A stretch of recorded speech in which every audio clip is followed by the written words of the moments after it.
Good morning, good morning, good morning, everyone. Um, my deepest apologies, our deepest apologies on behalf of SALO for all of these technical difficulties that we've been experiencing this morning. But thank you guys all for joining us. And yeah, let's hope we can end this year on a bit of a high, even with all of these difficulties considered.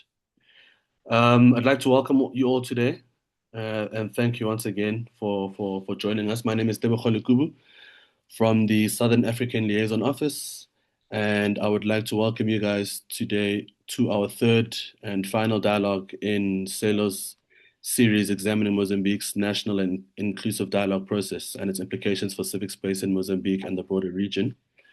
Once again, we appreciate your time and willingness to contribute to a conversation that has unfolded over the last, I guess, month and a half, which has brought together a wide range of voices from civil society, government, regional actors, and the diaspora. So the first dialogue that we hosted in this series was held on the 30th of October, and it outlined the political and social pressures surrounding the national dialogue process, highlighting concerns about post-election tensions, limited civil society representation within the technical commission, and the need for broader participation, trauma healing, and institutional reform. The second dialogue that we had on the 28th of November reinforced these themes and drew attention to youth engagement, accountability, regional solidarity, and the broader governance reforms needed to strengthen peace and civic space. So, together, these sessions have underscored that meaningful inclusion, transparency, and responsiveness must guide the next phase of this process. So today's meeting then is an opportunity to reflect on the journey so far and to look ahead. As set out in the invitation, this session will take stock of the first phase of the dialogue process and consider the work of the Technical Commission for National and Inclusive Dialogue. We hope to assess the progress that has been made and identify remaining challenges and consider perhaps opportunities for deepening engagement. We'll also be gathering insights from non-state actors on how participation can be strengthened and again, hearing from members of the Mozambican diaspora on their experiences and expectations of this process. Hopefully then we can situate this or we can situate these national developments within a regional context and think about how Mozambique's dialogue process might inform or connect with similar initiatives in Southern Africa. So thank you once again for being a part of this series, those who have attended all three or those who are attending today's session. We look forward to hopefully having an open, constructive discussion that supports a more inclusive and participatory dialogue process for Mozambique and contributes to broader thinking on peace building and governance in this region. As you will note, today's session is public, so it is being recorded and it will be uploaded to our YouTube channel after the session, at some point after the session. So please feel free to share that in your networks for those who might be interested in our work or what we will be unpacking this morning. As always, if you have any questions about this meeting, feel free to email us at invitations@salo.org.za. And these details will be pasted in the chat as well. So I'll be your chair for the first part of the session. And then my colleague Fozia Davids will take over in the second session, which we will open up for participants to contribute and raise questions with the speakers. We should have three speakers today. Our first speaker will be Bishop Manuel Ernesto, who is a bishop of the Anglican Diocese of Nampula and Cabo Delgado. He's also the chair of Peace Class Mozambique, which is an interfaith peace building platform. He holds a master's in theology from the South African Theological Seminary. He's also a fellow of the Global Center for Peace and Business, which focuses on health relations between corporates and local communities. Bishop Manuel is a practitioner of reconciliation and convenes faith leaders and traditional leaders for peace dialogues in northern Mozambique. He participates in different CSO forums locally and internationally where he advocates for healing, inclusion, and grassroots participation, as I'm sure he will do today.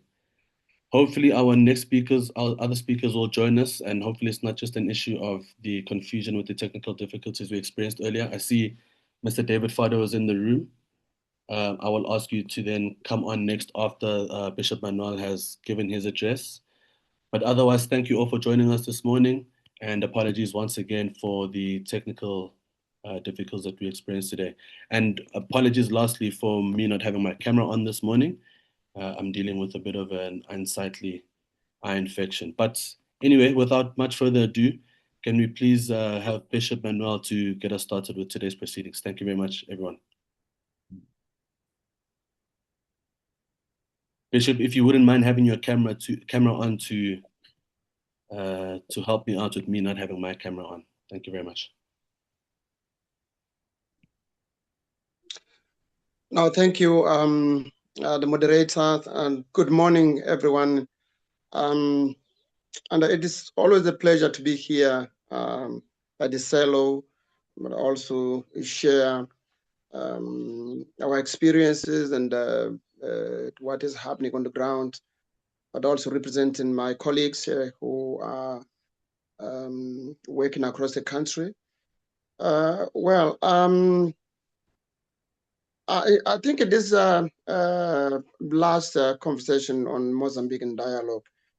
I think it's a very well structured. In the first one that I participated, I came with more questions in terms of the nature of the dialogue, the leadership process, the leadership, the role of the technical commission, but also raise the issues of sustainability. But my key takeaway and recommendation was healing and especially social recovery.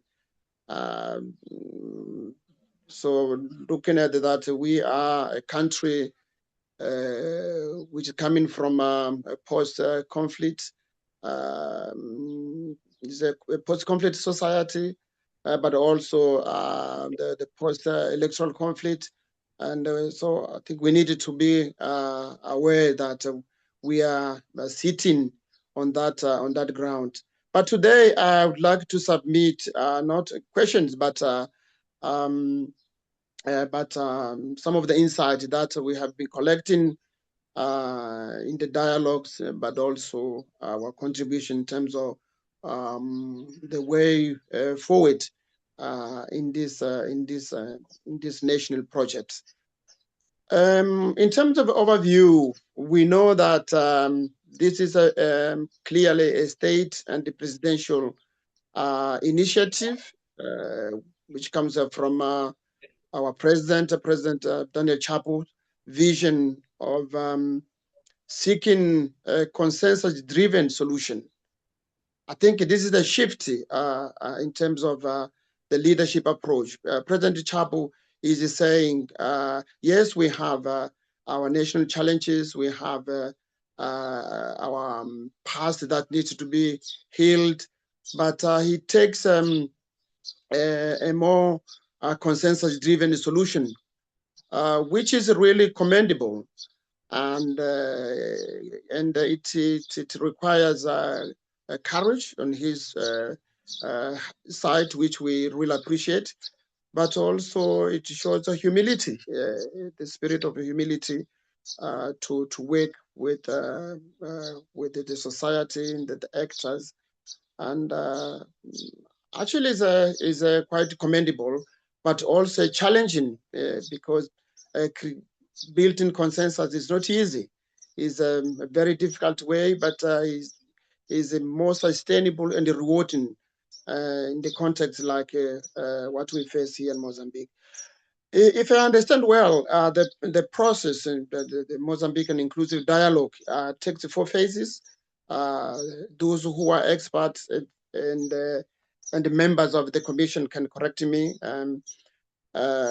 The first phase is the public consultation, which happened and are still happening. And the second one is proposal drafting, where all the proposals will be put together and a team will be systematizing, but also analyzing what comes from the ground. And then there will be another phase, which is the consensus building, and the final. There will be submission for possible legislation on the areas that are being targeted. And once again, looking at the structure of the process of the dialogue, I think is quite innovation on the part of the national leadership, because we know that in the previous processes we had a very restricted dialogue between two parties or between political parties, and then the matters were taken to the parliament, passed there. But this previous processes, the challenge was, yes, we could build, design good laws, but in terms of implementation on the respect of those laws was quite challenging. I think that is where the new administration is coming with first inviting the people on the ground to share their views, and then taking to experts to refine and put it in the proper framework, and then the consensus, lastly, and then laws. I think this is a good structure. This is encouraging, but once again, very challenging in terms of participation. So in the overview, the many challenges, inclusivity. What I have seen is inclusivity, special looking, and those who were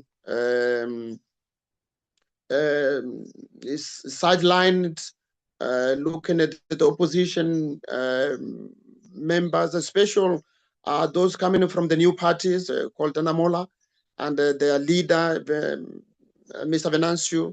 I think it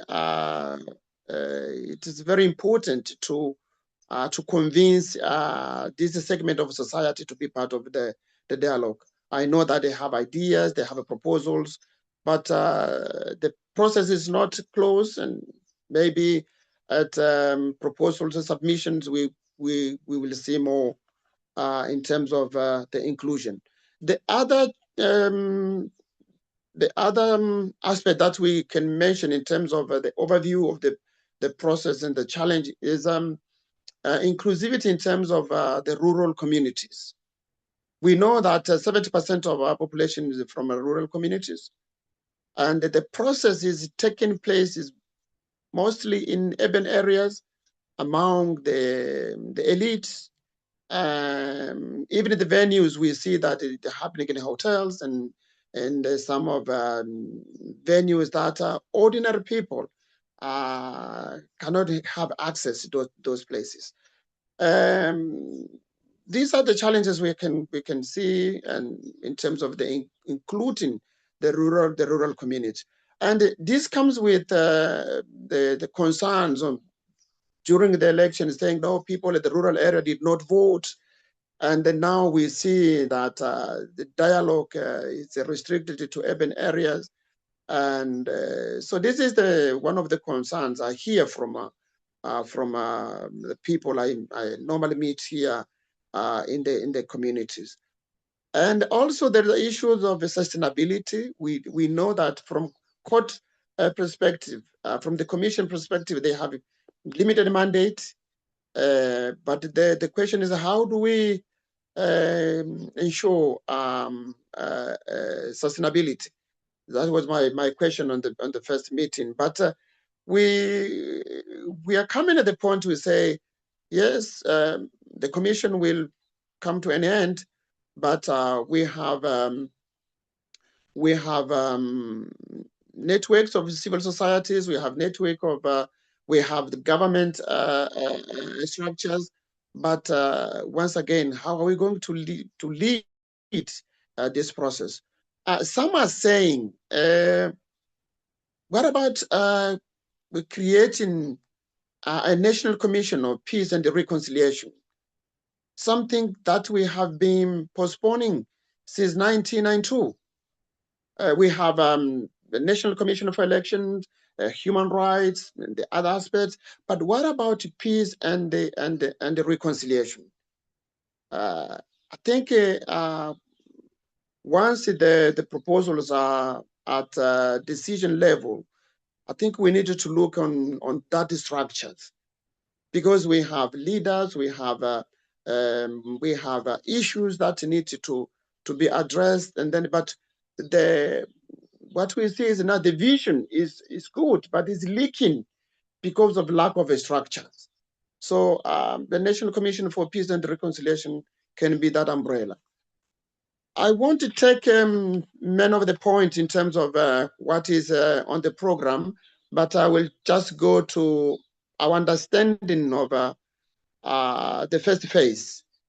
The first phase, apart from the limitation in terms of time, space, and actors, we have seen that those who were able to speak, and we have seen that what was highlighted was national unity, peace, and stability.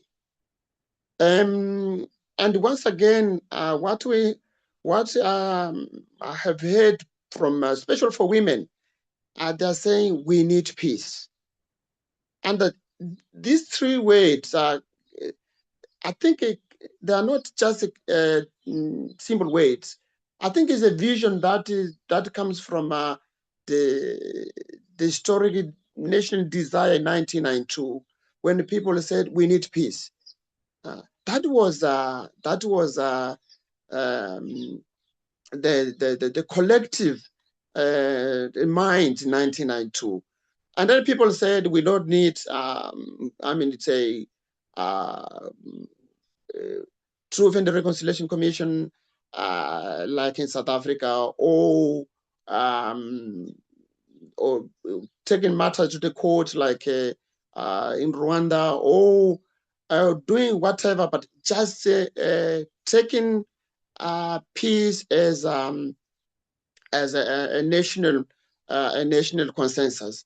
Then comes the area, what can we sacrifice so that we can have peace? I think that is what we hear coming now in this dialogue. Then people said, and those who want the commission can say more. They say basically they need non-partisan security forces. There is a concern and saying we need to reform the electoral models, but also voices are saying, apart from this, they need the decentralization of power. Peace and the reconciliations comes in, and these are the areas that I have captured in terms of how the first phase is being conducted. And these are the key areas indeed. But the challenges we have seen, and then this phase was once again to ensure inclusive beyond political elites, and that is what we have seen. And some are saying the process, yes, they need to be coordinated by the political communities because they know the issues, and but they are saying no, we need more people because the technical commission is the operation arm of the process. But what about leadership?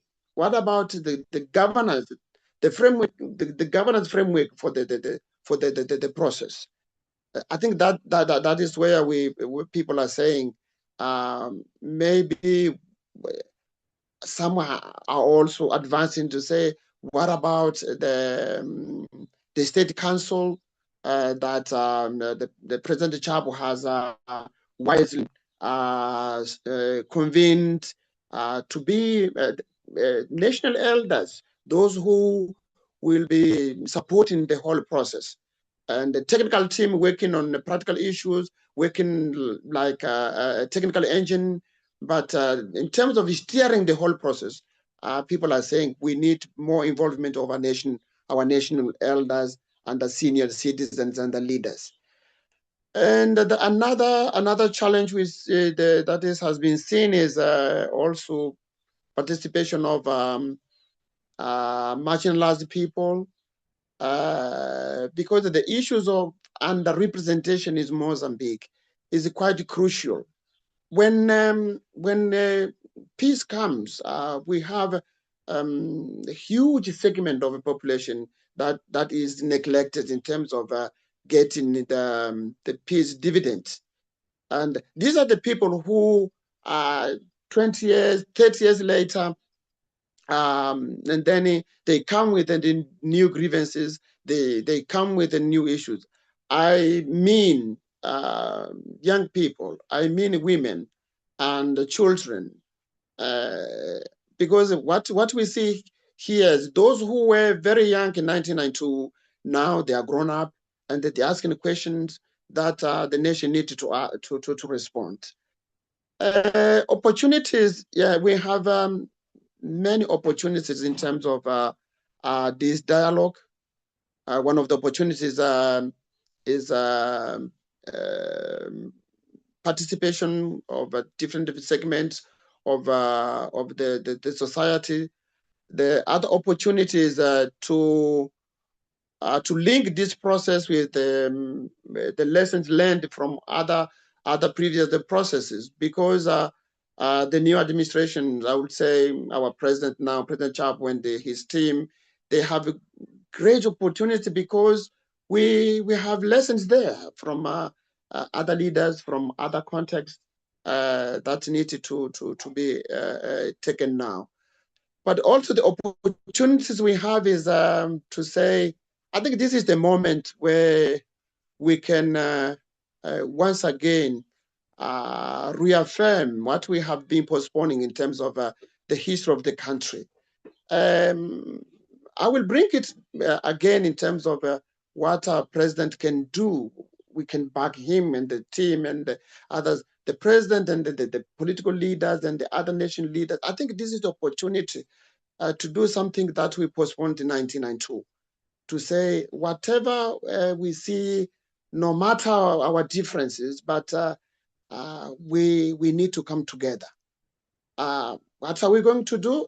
We will see it along the journey, but people are desperate to see our leaders together, to say this is Mozambique. Yes, we have our differences, but this is Mozambique. To see the president, to see Mr. Venancio, to see our elders, and just to have a sense of a presence together. I think that will change the country's outlook. And that is what I captured in terms of understanding of the first phase. Now the people are eager in terms of the next phase, which is the drafting of the proposal. Maybe this is a place where many of us will be probably invited. Talking about civil society actors, talking about professional associations. I have seen the Lawyers Association saying they are ready to submit their proposals, but also youth associations. But once again, the challenge is what are the rules that the technical commissions are in their disposition in terms of what will be included or not included, but also the rules of inclusivity. We know that some of the issues will be just explained, others will go to other phases, but in terms of the criteria for inclusion and then how the process will evolve, these are the things that people are still working on. Basically, this is what I can say in terms of the understanding Finally, I will end on in terms of non-actors participation, but also the insight that I hear from my colleagues from civil societies and faith communities, and how can we strengthen participation. I have said one is to make sure that civil society is strengthened. And here there is a need for mapping civil society organizations. We know that some have disappeared, others have emerged, they have different roles. And so in terms of so mapping civil society actors, built-in civil society architecture where everyone is reflected, but also the contributions from different actors are included. The other aspects I have said is the rules and the criteria of the commission, and the other insights coming from non-state actors in terms of representation is how do we ensure that people's voices are included, not just a presence. We know that in the meetings we have people from disability organizations, youth organizations, we have different interfaith communities, but how do we make sure that their voices are heard and are included? And once again, here, the venue is very important. If we just sit in the hotels, we will miss many people. But if we go further to say, traditional leaders, can you convene meetings here? Faith leaders, can you convene your people? We will come to hear your voices, and so on and so on. These are the issues that I can take from civil non-state actors. The other one is we need to make sure that we address vulnerabilities and underrepresentations, as I said. This is a very critical area. We can solve the issues among elites, among political actors, but if we don't touch the real issues that affect the real people, we will have more challenges in the future. Colleagues and the SALO team, this is what I can share for now, and I'm open for questions, but also I want to hear my colleagues, and I thank you. Thank you so much, Bishop. Thank you very much for those that comprehensive overview and historical context that you've given regarding the dialogue process, and also some of the recommendations or opportunities that you've highlighted in your address. So thank you very much for that address. Let me swiftly move on to Mr. David Fado. I hope he's still in the room. Mr. David Xavier Fado is a human rights activist and member and president of the Youth Parliament of Mozambique since 2018, where he has collaborated with several national and international stakeholders and non-governmental organizations. He is also a founder and general coordinator of the Youth Coalition of Portuguese-speaking African countries, whose main objective is to defend the rights and priorities of the youth of PALOP, or once again, Portuguese-speaking African member countries, through advocacy actions, dialogues, awareness, and empowerment campaigns for more participatory and cohesive youth in an environment of tolerance and inclusion. So without further ado, Mr. David. Morning, my leader. Morning. Allow me first of all to greet all of you. As you said, my name is David Fado. I'm the president of the Youth Parliament of Mozambique, which is a national CSO. We used to highlight that because when you talk about youth parliament, people run to think that maybe it's an organization linked with any political party or even with the government. but the youth parliament is like a side parliament created from the youth just to discuss and represent the youth as well about their own challenges. And I would like also to thank you so much for the invitation to attend this particular meeting.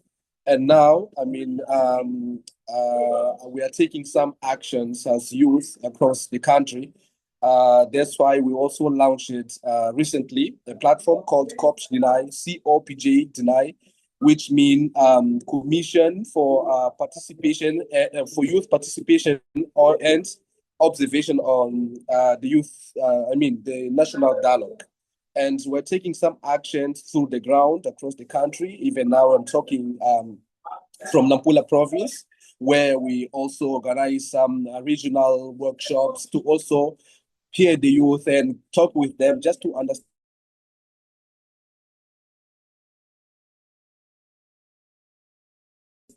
what are their challenges and what is for this particular national dialogue. Allow me to say that first, for us as youth, we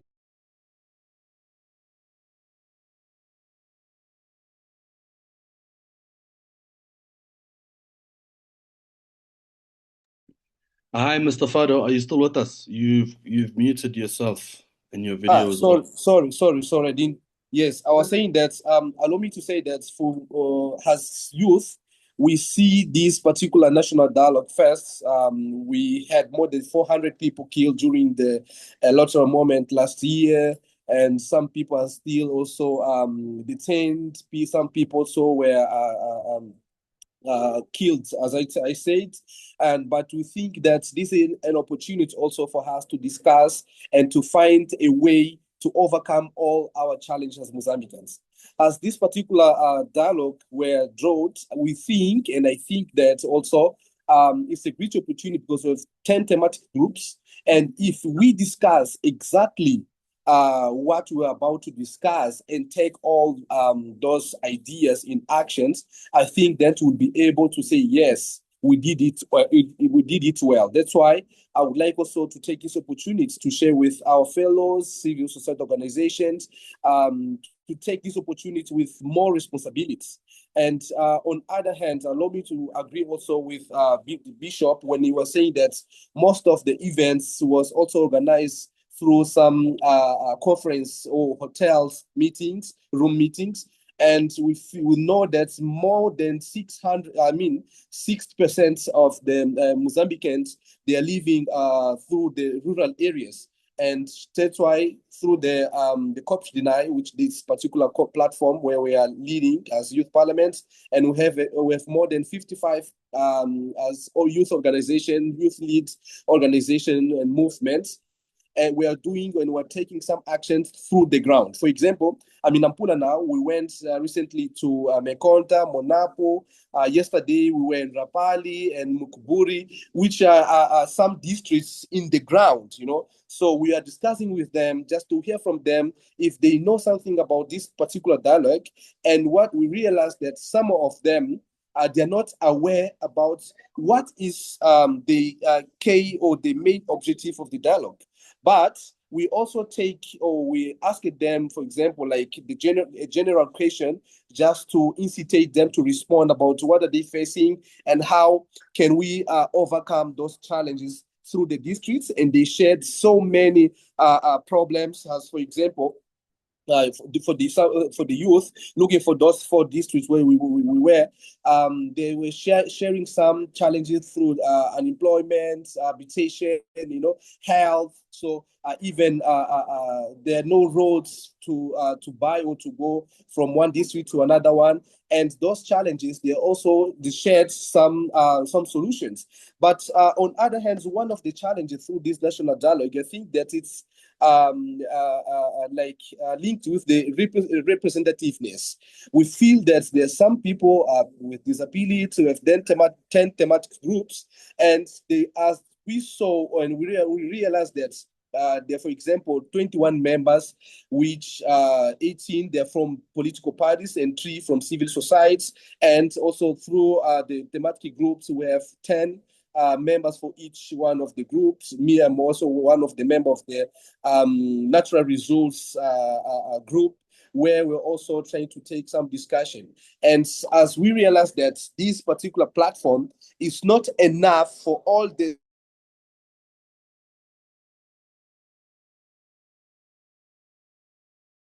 34 media platform, which is a site platform where the young people will meet, will catch up, will gather and discuss about their own challenge and share their own ideas. We organize, for example, a national southern region, meeting. We organize the northern region here in Nampula. We are also going to organize in Sofala on Saturday, the center region. So together with people coming from different provinces, but also we're going to the ground. And at the end of the day, what we're going to do is to consolidate all those challenges and solutions, and maybe take each one and putting insights. For example, if the young people are talking about in Nampula, we have so many natural resources. If people are complaining about the contribution of the multinationals, if people are complaining about, for example, the bureaucracy to have a license to explore natural resource, we know that we are going to take this particular point and add on the natural resource thematic groups. If people are talking about elections, some of them are sharing like, no, let's move to electoral votes. Let's move for example, we used to have two different moments during the elections: the municipal elections and the general elections. Some people also are saying that it's better just to save, because it's very, very expensive to organize elections. People say no, it's best to save money and maybe join all of them, the municipal elections and the general elections. Maybe they will be differentiated using different ballots. And this is one of the ideas which we're going also to consolidate through the reform linked with the electoral law. So what we're doing exactly overall is this, but we feel and we think that in Mozambique we have more than 159 districts, and we feel that it's not enough, and we are not able to cover all of them. That's why we used to invite the youth, also some of them are members of the platform, to take some actions in the ground. It doesn't matter the number of participants. If we have 10, if we have 20, we can do even daily some actions, just to get different points, different actors, different citizens about how are they thinking about this particular platform. On other hand, let me say that, for example, as I said before, this is an opportunity for us to discuss and to rebuild the state. I was saying that because we as youth, as young people, in Mozambique we had more than four agreements, and most of them we didn't attend directly. But now what we saw is there is no more an bipolar agreement or bipolar discussion between Renamo and Frelimo, but now we have 18 political parties, 9 political parties, and we have civil society also engaged. And I think that, for example, one of the key actors was Venasi Mulani, who also claiming before to join or to be part of this particular dialogue, as unfortunately is not attending directly, but he takes some auscultation across the country. And I was reading today early in the morning that yesterday they went to submit their ideas to the technical commissions. What is positive in my point of view, because all these actors, even the society, were saying, no, Venasi Mulani should be there. Venasi Mulani, Anamola, or Namalala should be there, and has one of the way of inclusion. And now, as we have this political party joining, I think that at the end of the day, we're going to have agreements, and we should also make sure that even in the parliament, because now we are doing those auscultation to get different points. We're going to submit through the national, technical commission, and they will consolidate in law. They will submit through the parliament to be approved, discussed and approved, or even reproved. I think that all of us, first of all, are part of our political parties to member through the national parliaments, they should also discuss about these particular thematics out of the political parties. Political parties rules. Like I can't approve. They should approve the laws. They should discuss the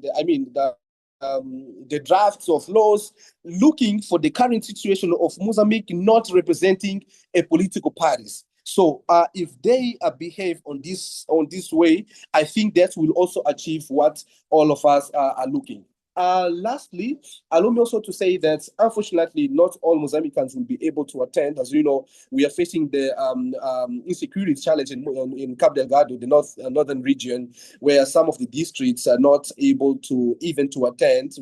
For example, last month, some members of the National Dialogue, they went to different provinces, but in Cabo Delgado, they just escalates less than 10 districts just to discuss with the youth, because most of them are not safe to be there. And I think this is one of the challenges, and we should make sure that we are representing all of them. And through the peace and security groups, they should discuss very well about how can we overcome the situation of Cabo Delgado, because now it's going about, we're about 8 years. Yes, this is the 8 years. And how can you overcome, how the society can contribute, even going through the humanitarian situation. So, representing the youth, I think that these are all what I have to share, and saying that this is about a part of being an opportunity to discuss about what's going on in Mozambique, and also share some solution. This is also a momentum where we can also consolidate and consolidate and unite the Mozambican as a way of reconciliation and social cohesion. At the end of the day, I think that we have a very good opportunity to reform and rebuild the state. Thank you so much. Thank you so much, Mr. Fado, for those comprehensive words, and giving us the overview, I guess, of the political aspects of dynamics around this dialogue process, and then also just your call for more broader engagement with civil society and youth, representing the youth speaking today. So thank you very much for those words. I'm not going to, I see my colleague, Julia, is still not in the meeting today. So we're just going to press on in the meantime, and I will jump straight to then my colleague, Munjozi Mutandiri, who is SALO's Senior Program Advisor and also our resident expert. If you could please just, he will be coming on as a respondent today, so if you can just please speak in response to the addresses given by our speakers, and perhaps give us a synopsis of this process overall, as well as this series that we've hosted at SALO. Just your key points and takeaways, and once again, thank you for speaking today. Munjozi, after you. Thank you, Teboho, and good morning, colleagues. I see that there are a lot of competent speakers or colleagues to speak on this topic in the house. So what I'll try to do is to be very brief, so that we allow at least perspectives from Mozambique.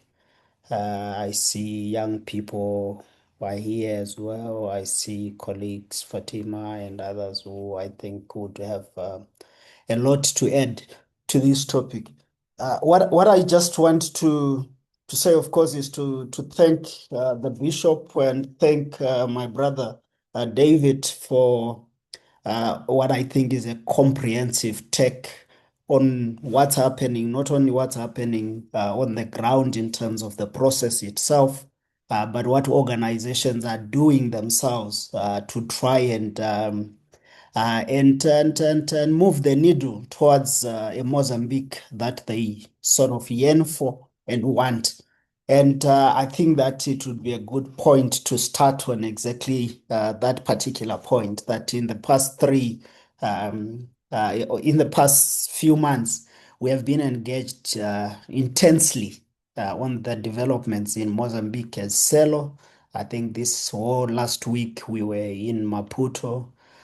We had a workshop, a half-day process with many partners discussing the same issues that we are going through today.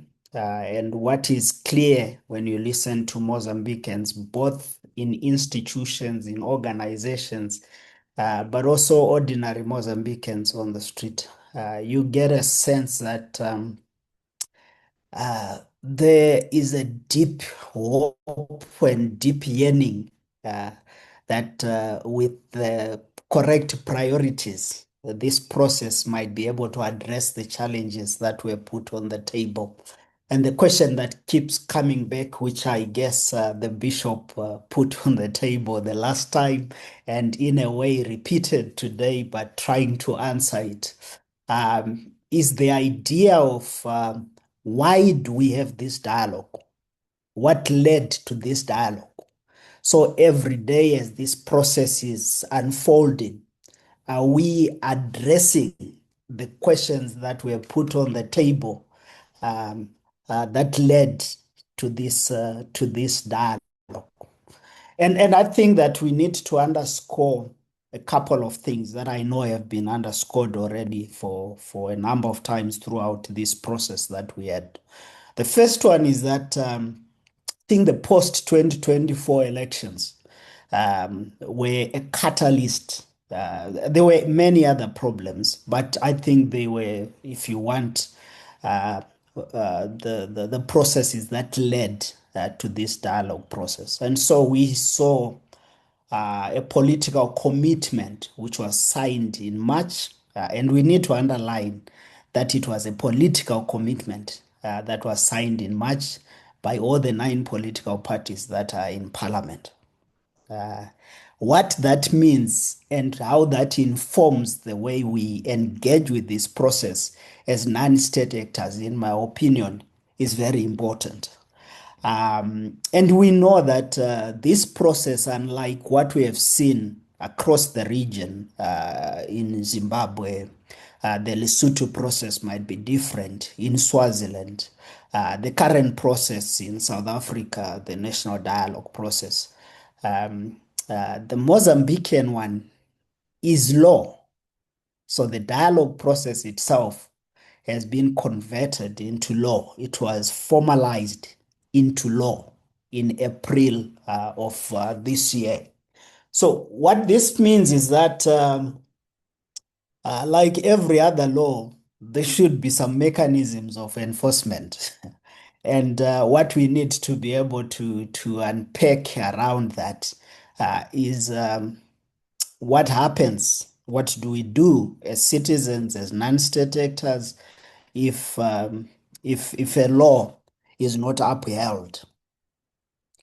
And so David and the bishop, I think, put on the table, they keep repeating the Technical Commission for National Dialogue and Inclusive, for National and Inclusive Dialogue. I think that's very important. Remember, we underscored that this was a political process. It was a political commitment by political parties in parliament.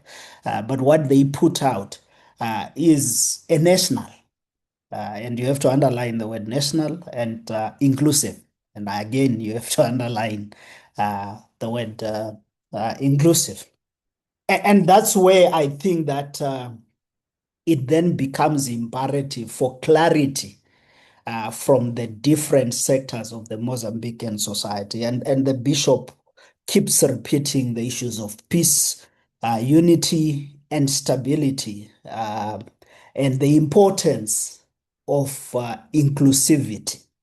And I think that I want to touch a bit on the challenges that have been put on the table and that we kept hearing in the past few months. And the first one, the bigger challenge, is a clear lack of understanding of this process. I don't think that colleagues in Mozambique, particularly non-state actors, are on the same page in terms of the expected outcomes of this dialogue process, but also understanding of how the process itself is unfolding.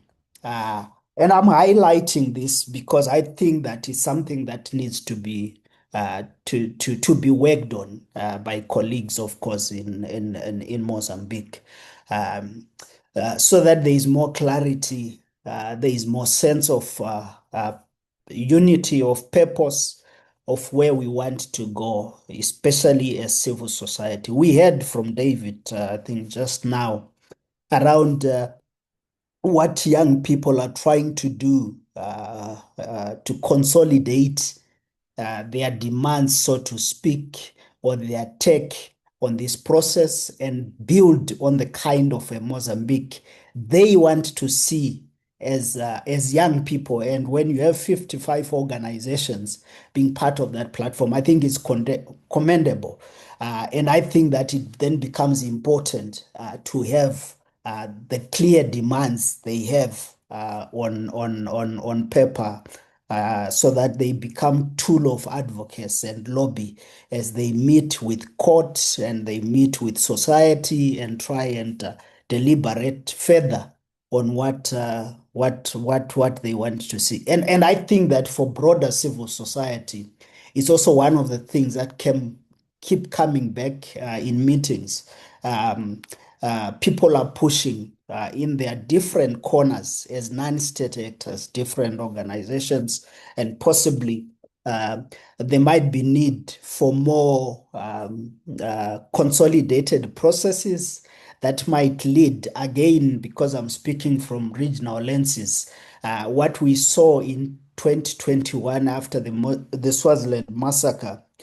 Civil society, non-state actors came together, put together the multi-stakeholders forum, put together the 5-point plan on how we get to where we want to get. We know, of course, how that process was undermined and the role that SADC played in watering down the people's urgency at that particular time.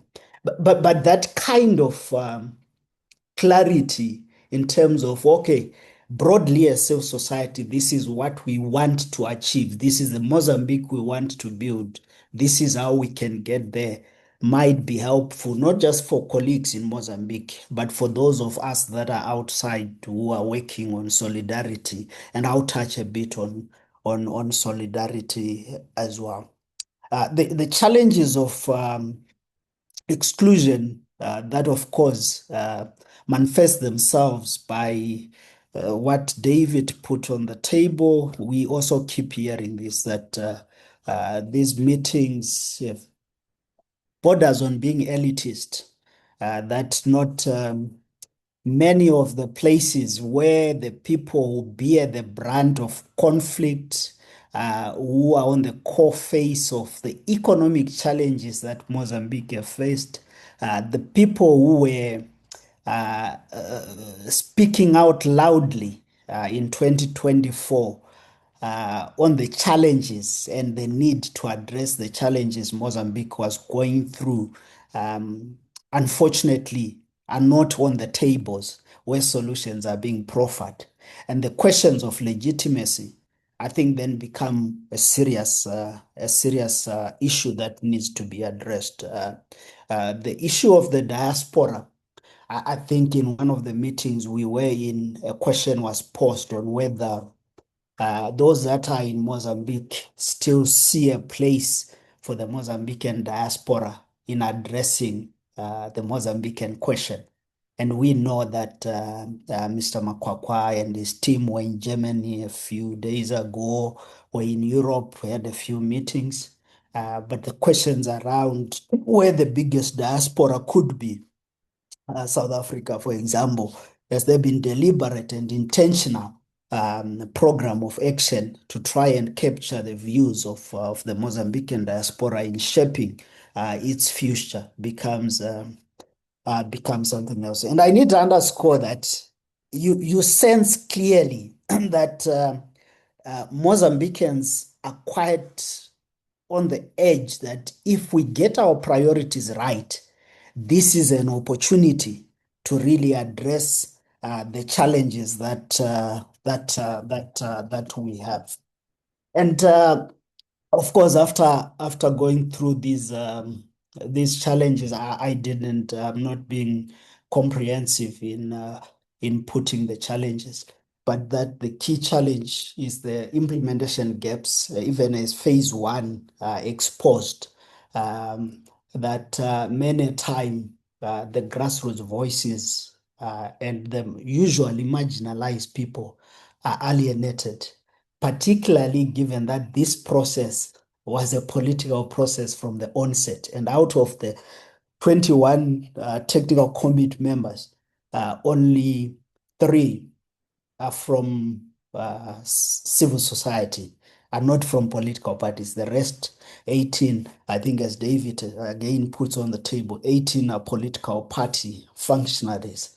And so we know that politicians have penance for pacting, for making concessions among themselves and moving forward. And one of the challenges, lastly, before I go into a more forward-looking sort of discussion for 2-3 minutes, one of the big challenges is an understanding of the interests, the vested interests in this dialogue process from the different actors and different stakeholders.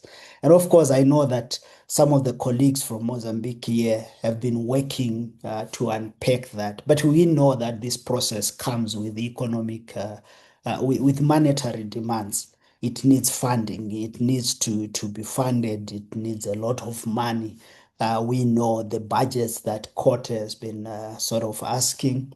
And the question is, who is funding the process besides the Mozambique national government itself? Where are these other resources coming and what are the interests that are involved? We have seen across the region that usually as civil society we focus mainly on the political rights, on social rights, but you would think that this process might also define the economic trajectory of Mozambique in terms of its natural resources and the way the strategies and mechanisms that are used to manage the natural resources in Mozambique. And those interests will obviously be competing to shape what comes out of this national dialogue. And that's why it is important, in my opinion, even as the bishop was talking about involving everyone. It's also important to be able for non-state actors, civil society especially, to be able to map and understand the interests that are on the table. Who is funding the process? What do they intend to achieve from that process? Who is doing what? And I think that you don't want to look back 10 years from now and say, oh, actually, when we were doing that dialogue process, that's when our natural resources governance framework was developed and we overlooked that particular issue as civil society, as ordinary citizens. And that's why I think in terms of what is needed, capacity building, people to appreciate and understand how dialogues operate, learn experiences from across the borders, across the region. Why did other dialogues that looked like this fail? And why did others? Because we know that there's an echo of a broader pattern to these dialogues, especially because most of them started without sustained external support. And for us as non-state actors, that's why I think it's important to emphasize the concept of solidarity as civil society, because we are able to support each other, but also more importantly, we are, sorry, colleagues, apologies. Eh,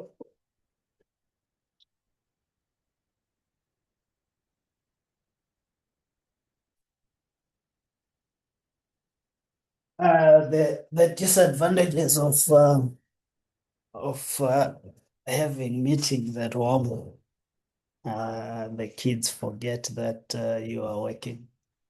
But the importance of solidarity then becomes critical, not just in terms of just supporting each other by more a way of making noise, but also capacity building itself, sharing experiences and beginning to talk to each other.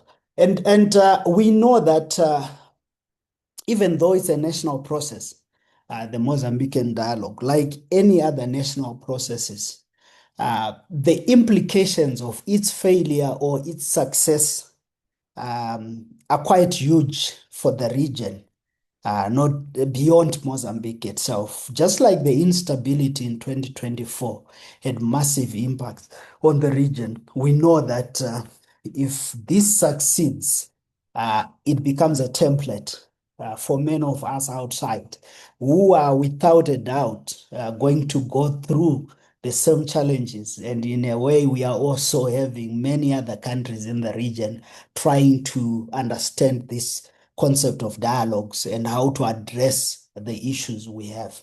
So learning from each other will always become, we know that the executive secretary came in September for the launch of the dialogue process, the executive secretary of SADC. And that in itself, I think, is a signal for regional endorsement of dialogue processes. So I think that one of the things that maybe did not come out strongly from the bishop and from David is the importance of leveraging on mechanisms within SADC as an institution beyond the solidarity, the important solidarity that we are talking about. And so one of the things is how do we use the organ for the Troika organ? What instruments exist within it that we can use as a way of unofficially guaranteeing the success of the dialogue process, but bringing accountability to those that are leading the process itself. That no, you have obligations to ensure that this process succeeds.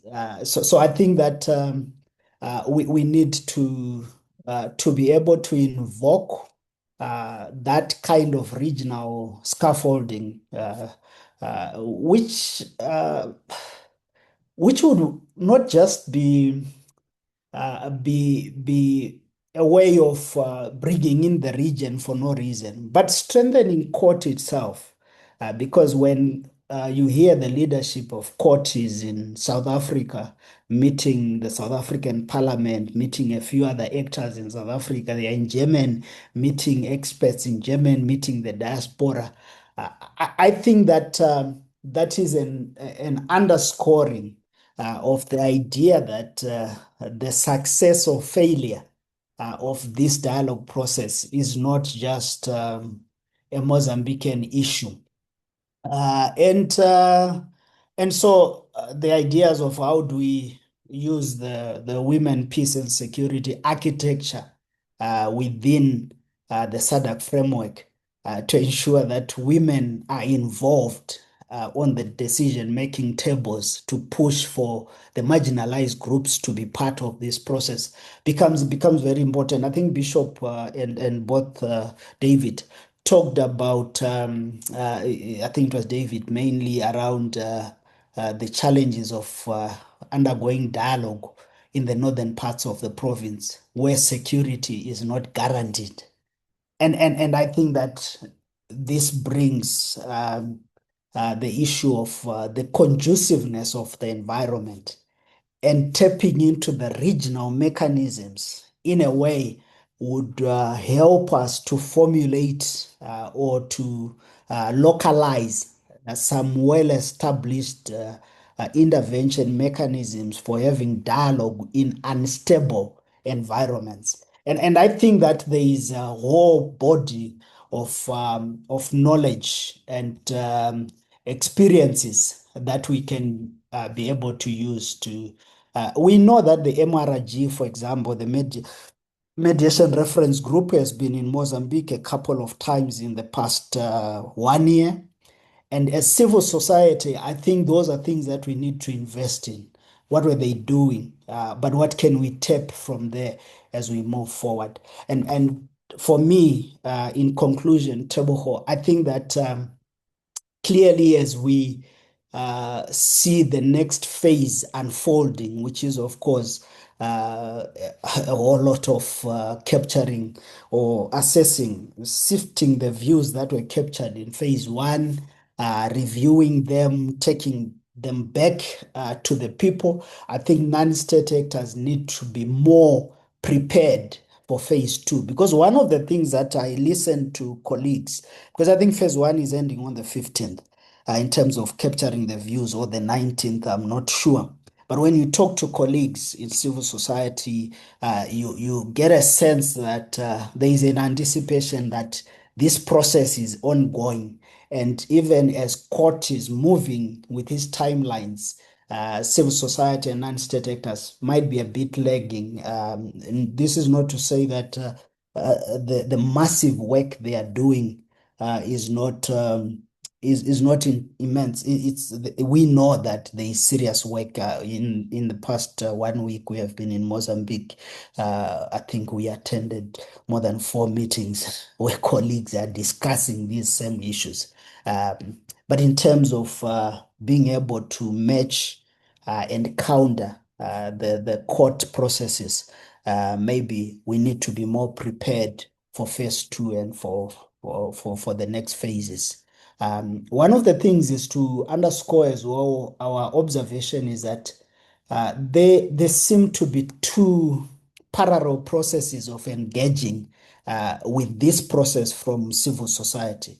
The first one is those that chose to be inside the process, working with court, and those that are outside, who are engaging in parallel processes of gathering views. I think what David puts across, what Anamola is doing, what many other civil society organizations are doing. I think the Bar Association also is presenting its recommendations and what they think should be outcomes, and many other groups are doing that. So there is that outsiders group which is able to put pressure to ensure that the reforms do not derail, while those that are inside are also working, and possibly there are synergies that needs to be strengthened around how do we assist each other to understand the process, those that are inside and outside, and how do we push for a progressive. So the idea of, I think for the churches, Bishop, one of the things that I think, and we had the Council of Churches at the workshop on Tuesday, and one of the things that I think needs to be invested in is really getting into communities, people that are usually not part of these discussions, conduct what would be community-led research and alternative voices that will find expression to cope. Reconciliation circles like the peace clubs that you have been running, maybe to be more engaged from the work you have been doing over the years, to say how do we build into this dialogue process using the work we have been doing. I know that many organizations are doing that. So a lot of coalitions, in my opinion, need to come out, and especially for us as outside civil society groups, we need to, I think, we are at your disposal. We were in Mozambique with a couple of other colleagues from across the region, and seeing how we can strengthen maybe a regional civil society connection on these dialogue processes. Not only, and this is echoed by ECOSOC at the AU level in terms of how to monitor dialogues and advocate jointly as citizens of the continent. And so when I keep repeating, we need to tap not just into SADC processes, our regional processes, but continental processes of how do we make our own dialogues effective, and who do we need to call on so that these dialogue processes are effective. I think that would be helpful. The importance of enhancing women and youth participation, I think that is something that, of course, we are seeing young people taking charge. Unfortunately, Julia could not be in this meeting, but it would have been interesting to hear what they are doing as women in pushing for women voices in these particular processes. I think that Tebuko, I had put a proper presentation which I can share, but I think I don't need to go into the presentation. I just needed to highlight what we are picking from the processes we have been engaging with, what our sense of progress is. There is people are participating, whether inside the court processes itself or as outsiders, there is some level of participation. But also there are many other people that could be participating that are not participating. Others, as David put on the cross, or across, who do not even know what this dialogue process is about and what its intended outcomes would be. So there is clearly a lot of work to do moving forward. Our hope is that we can continue to be there to support colleagues in Mozambique, non-state actors, if they need us. And thank you, Tebuho. I'll end here.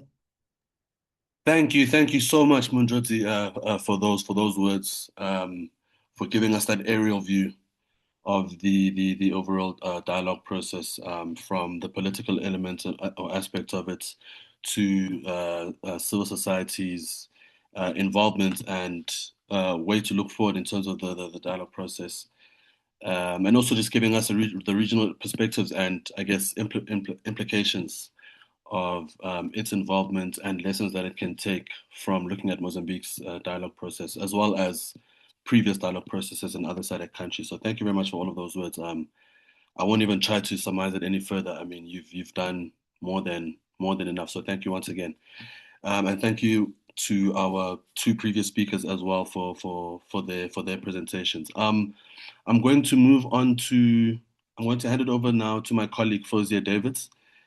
She will be chairing the second session, which is for participation from those on the floor. So please prepare any questions, put any contributions you have in the chat. I know we have quite a few Mozambican representatives in this meeting, so we would love to hear your thoughts and contributions to this discussion. So thank you very much, everyone. And I will now hand over to my colleague, Fozia Davids. Thank you. Thank you, Tebogo, and I also just want to say a big thank you to Tebogo for all of the work that went into the preparation and then also trading for us for the first half. Thank you so much. Maybe a small thank you as well to all of our speakers for your inputs today, and then also just some small remarks to some of the points raised by Mundrodzi. I think one of the key messages Mundrodzi echoed was that the dialogue process in Mozambique has implications for far beyond the country itself, and if it succeeds, it can serve as a model for others in the region who are facing similar governance and conflict challenges. I think there's a lot of shared lessons for Southern Africa, but also the continent at large. And we're already seeing countries in the region looking to Mozambique to understand how a national dialogue can work in practice. We've also heard that the involvement of the SADC Executive Secretary at the launch signals regional interest as well as political backing, which is quite important. And so I think, again, importantly, Mundrodzi raised how can these SADC mechanisms, including the organ and the women, peace and security architecture, how can this help reinforce accountability, support inclusion, and then also strengthen the environment for dialogue, especially in areas that are insecure. And so I'd really like to call on the floor.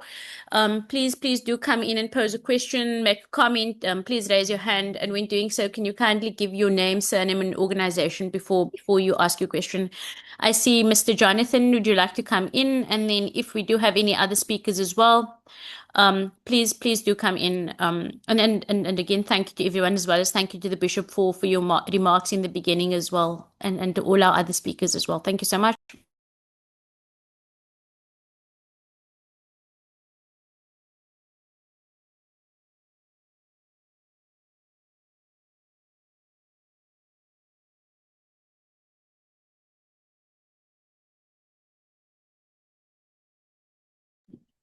Jonathan, I cannot see you. Would you like to come in? And then Lindiwe, please do come in as well. Jonathan, you are still on mute. Okay, I'm going to go to Lindiwe in the interim. Jonathan, if you are having technical difficulties, please do feel free to pop it in the chat. Alternatively, we can go to Lindiwe first and then come to Jonathan afterwards. Thank you.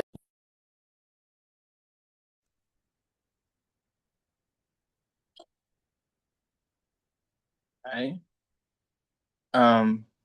Sorry. Can you guys hear me? Yes, crystal clear. Oh, thank you. Hello everyone. My name is Jonathan, and I am from a youth organization called Inclusão, an organization that promotes the social inclusion of the youth in their diversity, like people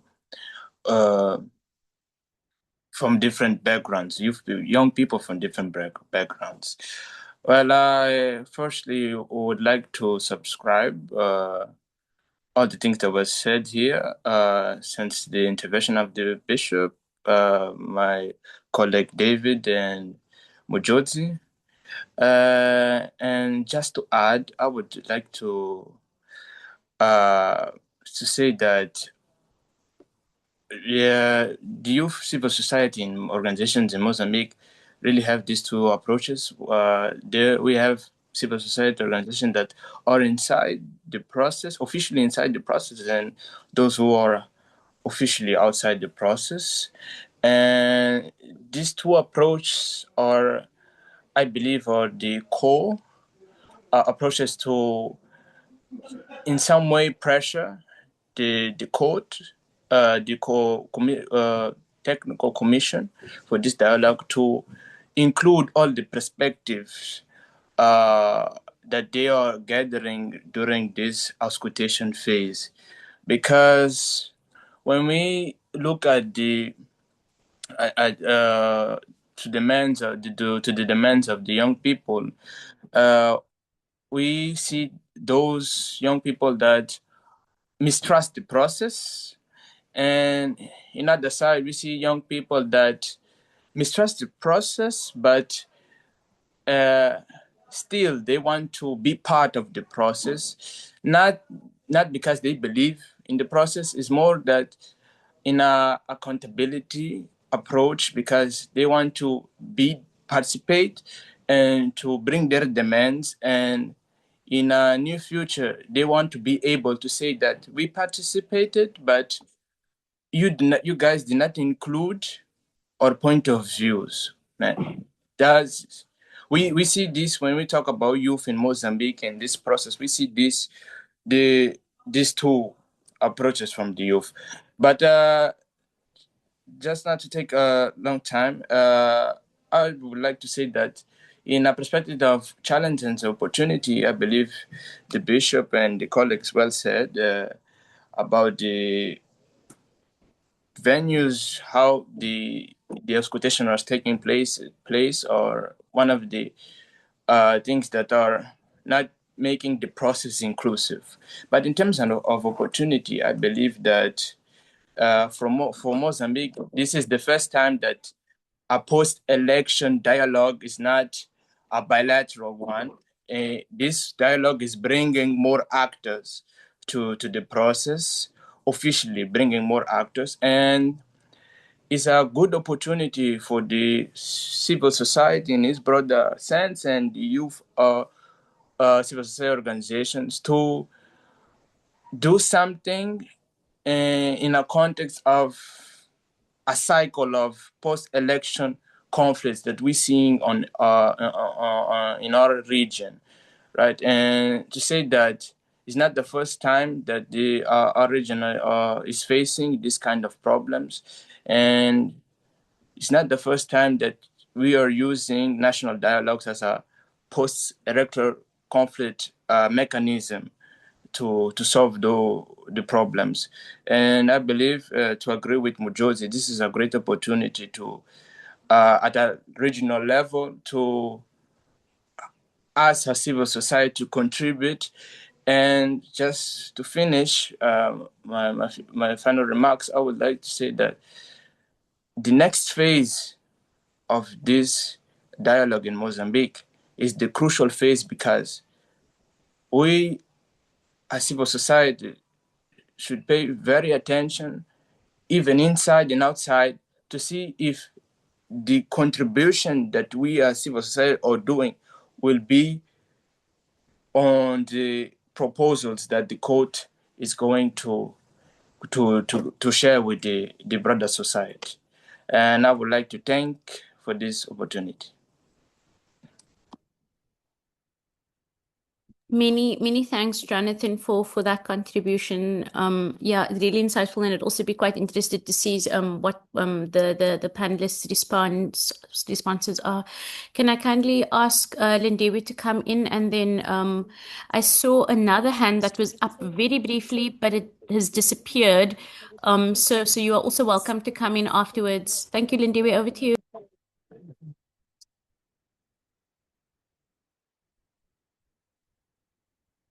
Thank you very much. I'm going to switch off my video. I'm not even sure whether it's showing or not. I'll switch off my video because my network is not very good. I am at the ANC NGC meeting. So I just took a little bit of time to come and join here.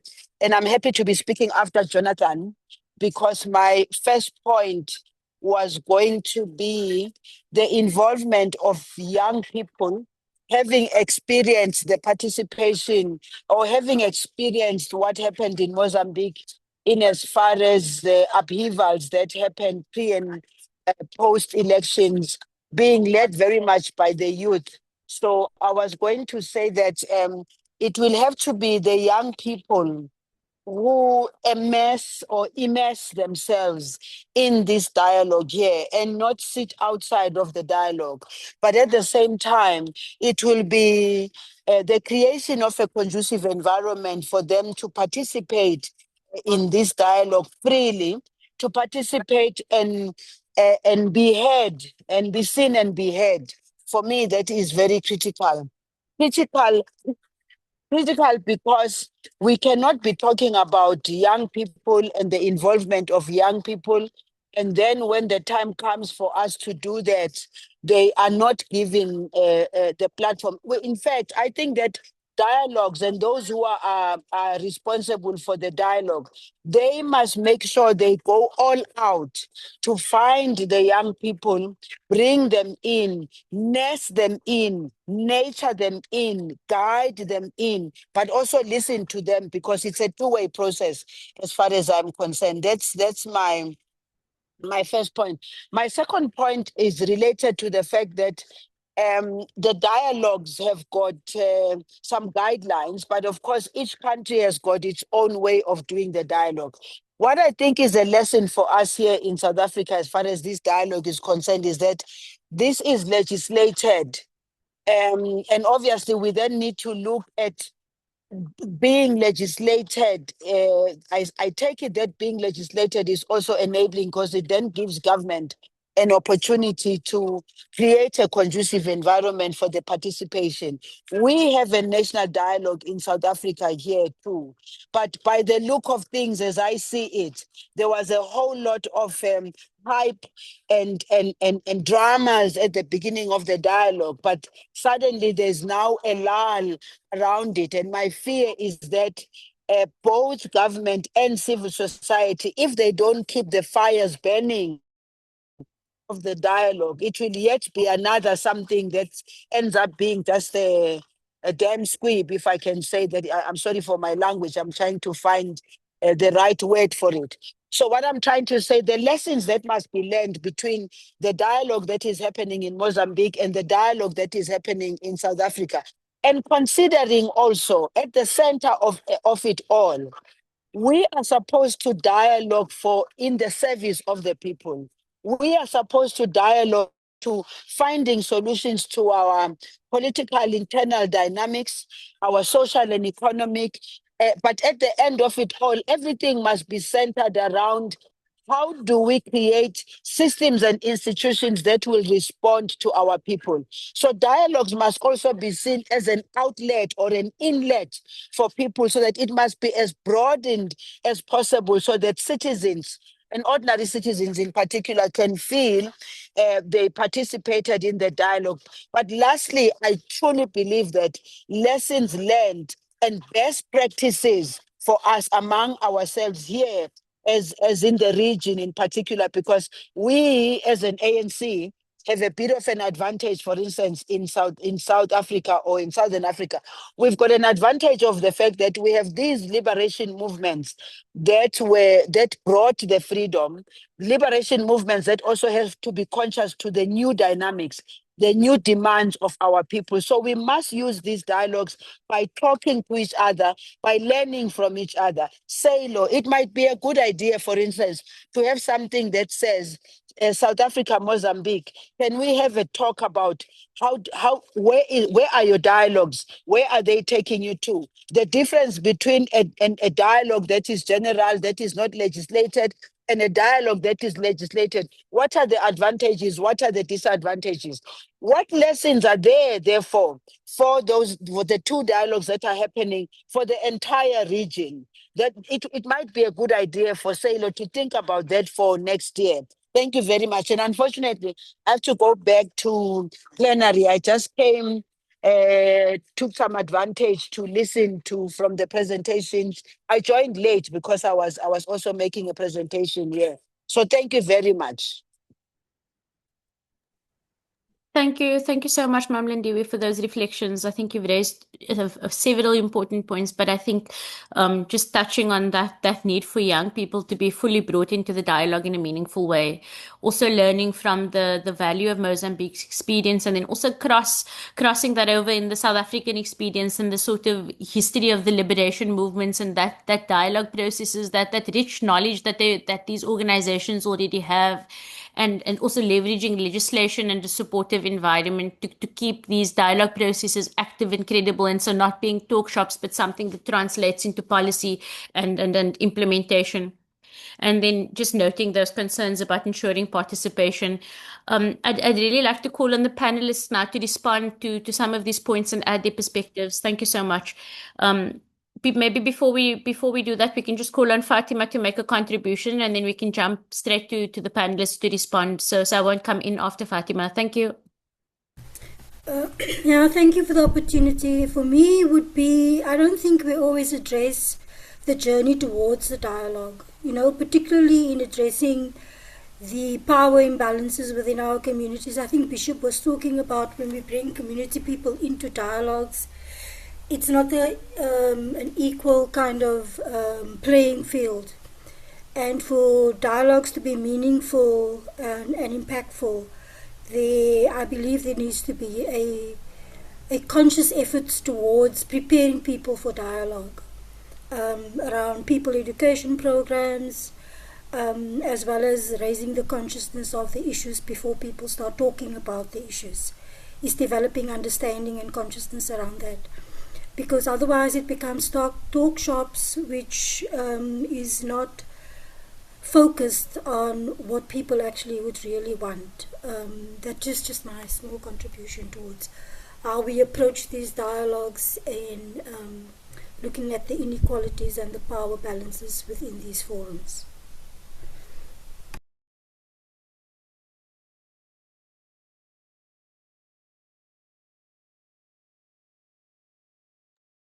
Thank you for those words, Fatima. Bishop Manuel, do you want to come in to just respond to some of those questions and then maybe just give us some of your parting shots or closing remarks? No, thank you, moderator and colleagues and those who contributed. No, just in closing, just want to thank SALO for always creating space for Mozambique and also for the region. And everyone who is committed to Mozambique. I know that many of our colleagues across the region now just investing in Mozambique in terms of solidarity, supporting, but also making sure that Mozambique is not left behind in this cause of development of the region. My closing remarks is just to highlight the need of inclusivity, but also the need of taking this process as a unique opportunity to put the country moving forward. As we see, once the President Chapo announced this development and convened the parties and met the opposition leaders, I think the streets kept quiet from that time. Because people, he captured the people's desires. But my main concern is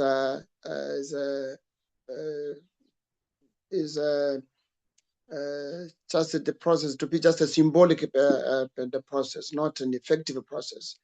And that is why many people are maybe are just waiting to see if that is an effective process or just in a symbolic process. And some are saying, oh, maybe it's just trying to buy time when the politicians are preparing to reorganize and to take over the issues. But I think I'm on the side of hope that no, that is not the case, because everyone who has accompanied our situation in October last year, no one can just believe that it can't be just a cover-up process.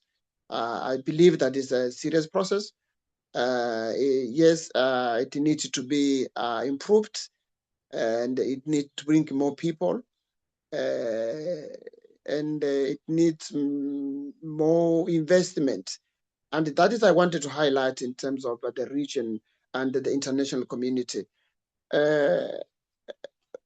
One of the questions that people can raise is why the peace prevailed in 1992.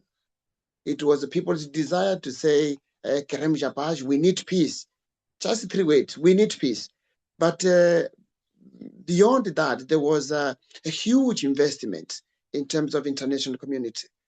I remember that UNMOS, the UN team in Mozambique, was spending roughly $1 million a day. But when we see how the process was conducted, we can say, yeah, that was investment, not just money spent, but an investment for the future. If we want to be serious in terms of peace, we need to spend money. We need to spend time. We need to spend efforts, more than that we do for conflicts, because otherwise we will just fund in emergencies and conflicts. And in order to have lasting peace, we need to mobilize, to make resource mobilizations, to support people. Because one of the things that we'd say are exclusion, but one of the factors is the funding. But also we need to take advantage of the networks we have. We don't need just the people traveling from Maputo to Zumbu or to Palma. No, we need to use the networks we have. We need to trust each other. We need to empower people where they are. These are my final remarks, but really final. We need to reverse the order. In 1992, the focus was power sharing. And then rights, my rights, my group's right, and then lastly, we were looking for really needs and really interests. We needed to reverse that order to say, what about if we started from needs and interests on the ground? So I talked about unity. When we bring a unity, we are saying we have divided segment of the society. Who are these people? Then we are talking about peace. With the other side of the coin, we recognize that, yes, there is conflict. Who are the conflicted people? Segment of society. These are the people we need to accompany. And the last one is we are saying, apart from peace and the peace, unity, but stability. Yes, there are people who are sidelined. Who are these people? We need to have enough courage to bring these people on the table. And so, moderator and the colleagues, these are my final remarks.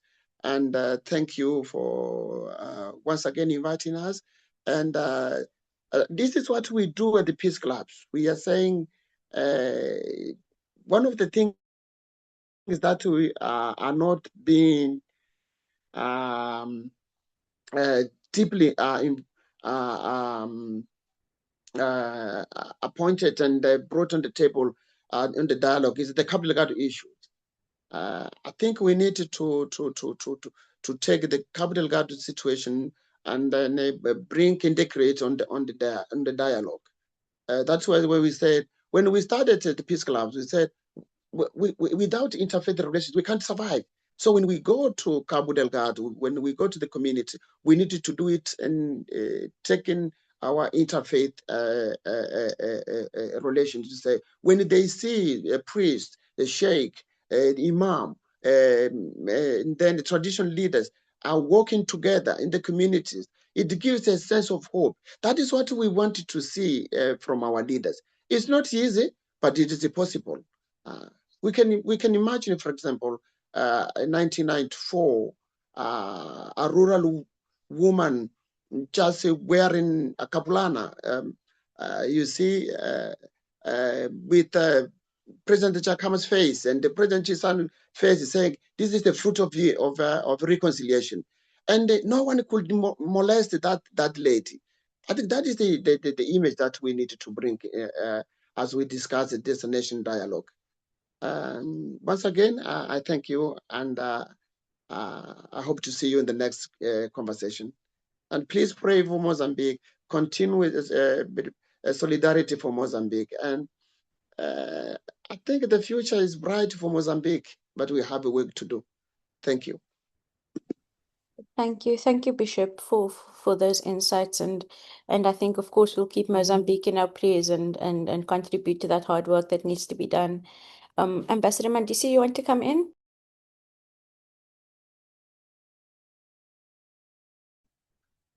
Hello. Can you hear me? Yes, you are audible. Okay. Thank you very much. I'm sorry to come in when it's the opportunity for the panelists to give their final remarks. But I'm sort of carrying with me issues that I had framed in my mind from the regional workshop that we had the other day.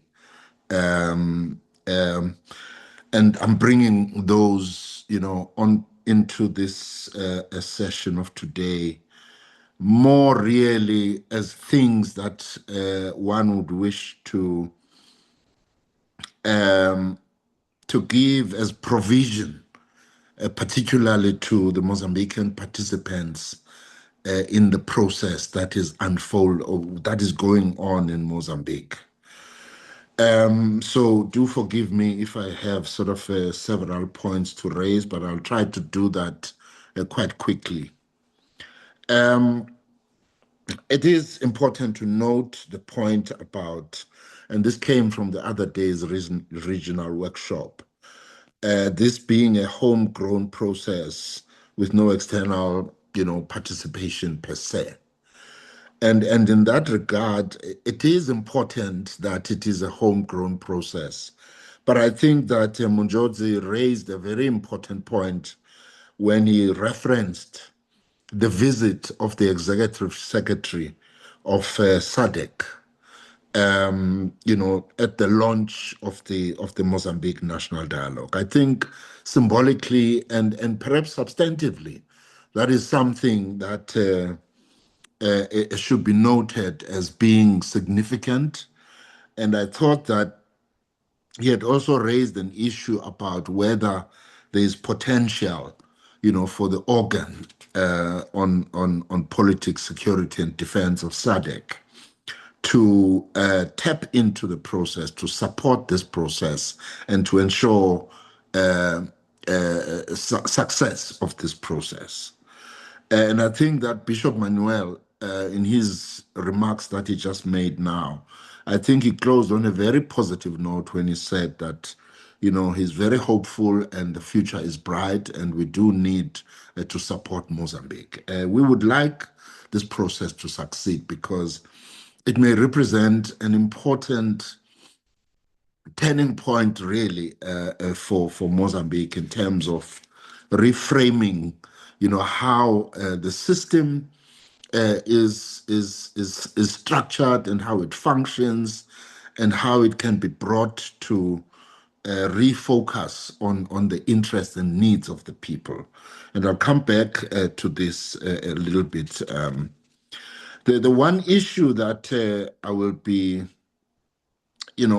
premising my remarks on is the issue of the political will with respect to this particular process. This is a very important, issue, and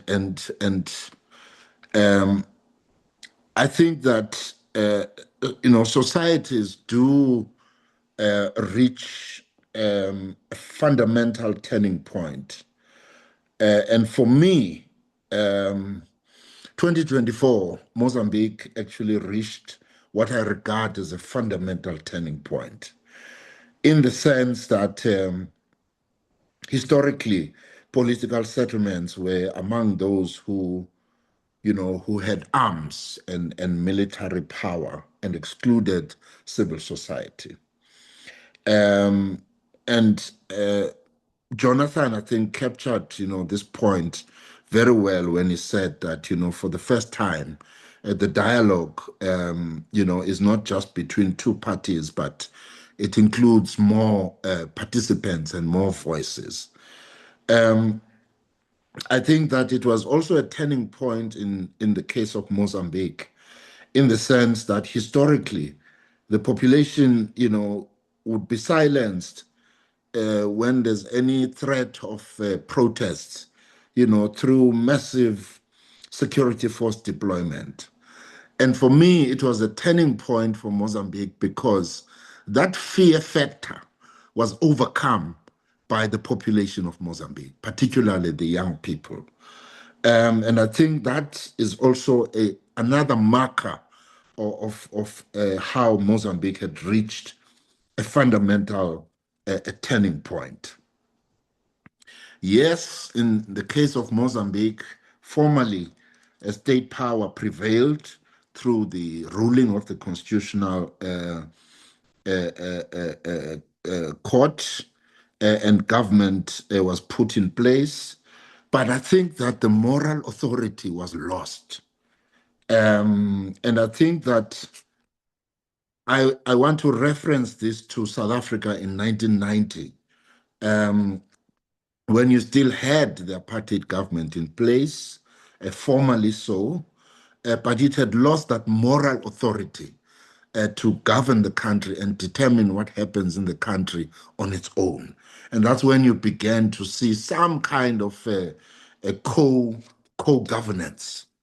And I think that I also want to reference South Africa after the 2024 elections, where we have seen the emergence of the coming together of several parties to actually form, a government. Of course, the ANC is still a significant, part. It is leading that process. And I want to come again to, how South Africa came to the issue of the national dialogue. It was post, what happened in 2024, and it was meant to be a national dialogue that is premised on a citizen-led process with government as a participant.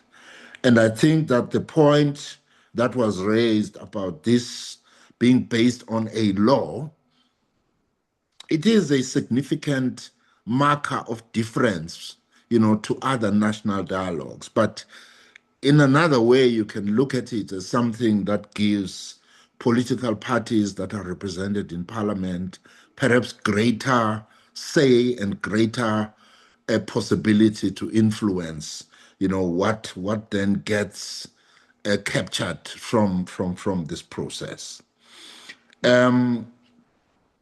So the issue that I really want to raise, when I said I'll come back to the point about the political will with regard to this process, and this is something which I think needs to be watched constantly, is that there's got to be a focus on ensuring that the Mozambican process is not just being used as a process, as a tool to manage society and stage manage the outcomes and to retain power at all costs. So I think that civil society organizations need to be quite watchful of this. And I do want to commend Mozambican civil society for continuing to exist as an alternative voice against very heavy odds. And I did get a sense, I think, from the workshop the other day and today on the feeling of Mozambican civil society with regard to the current dialogue process. But I think that one of the issues that I also would like to give as provision to the participants in this process is that there's also a need to move beyond speaking out to mobilization and organization of the masses and their formations, bearing in mind that, come election time, the biggest strength that the ruling party has is having that organizational muscle on the ground, which also means that its presence, for example, in polling stations, tends to supersede the presence of other participants in the electoral process. So there is a need to move beyond speaking out to mobilization and organization so that there's greater readiness come the next elections to have that presence and that organizational machinery on the ground. I think perhaps the final few points that I would like to raise in order to save time. I think the last speaker,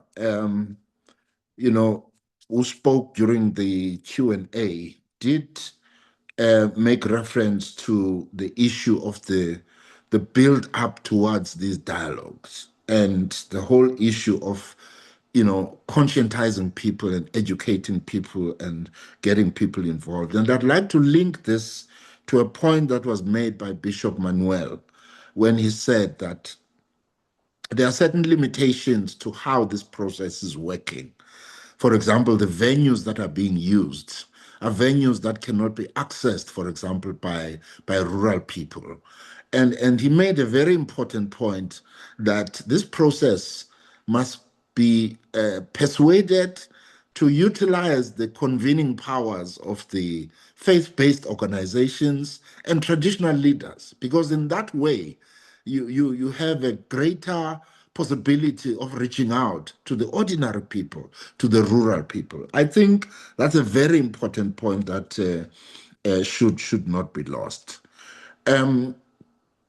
Munjozi raised a point which also came up in the workshop the other day. Who are the real brokers and stakeholders of this process who may have influence in shaping the outcomes document?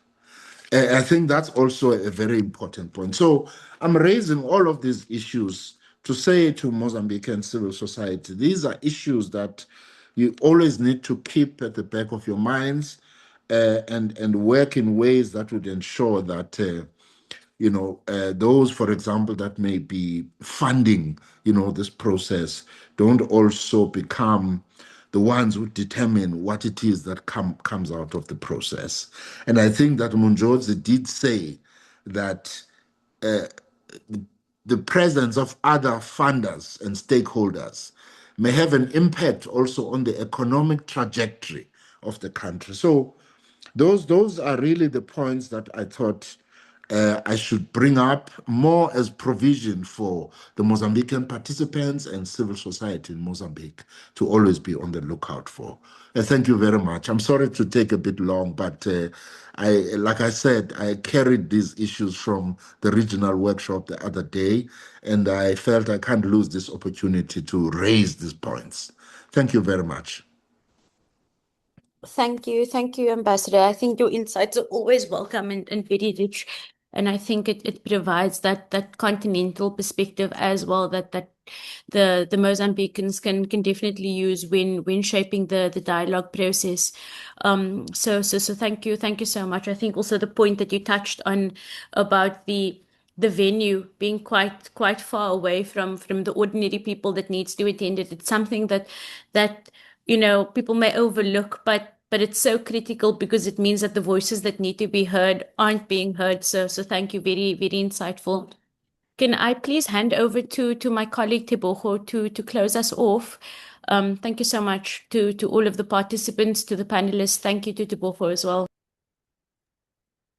Thank you very much, Fawzia, and thank you to everyone who has joined us today.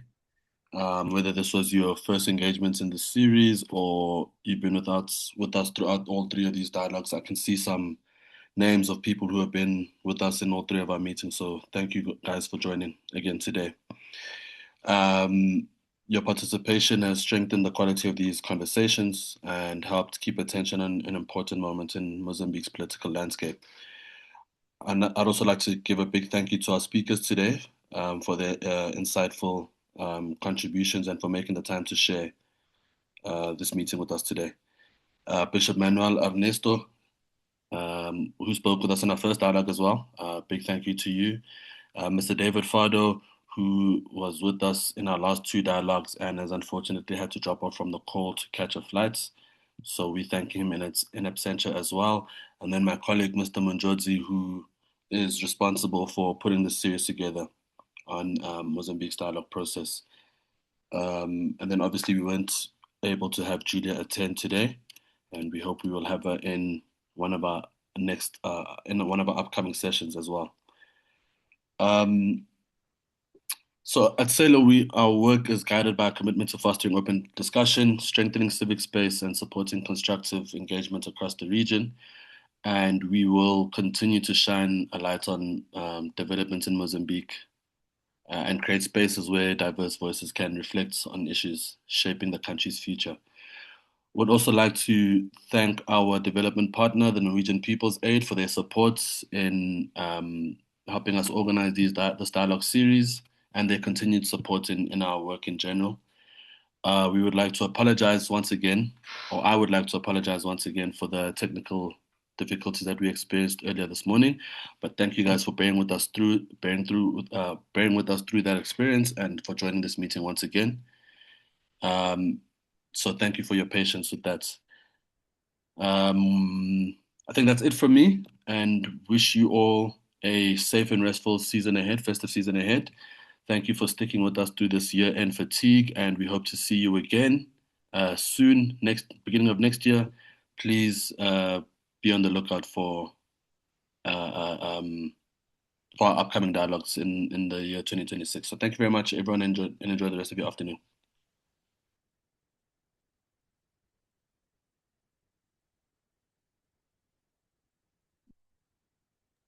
Bye, everyone.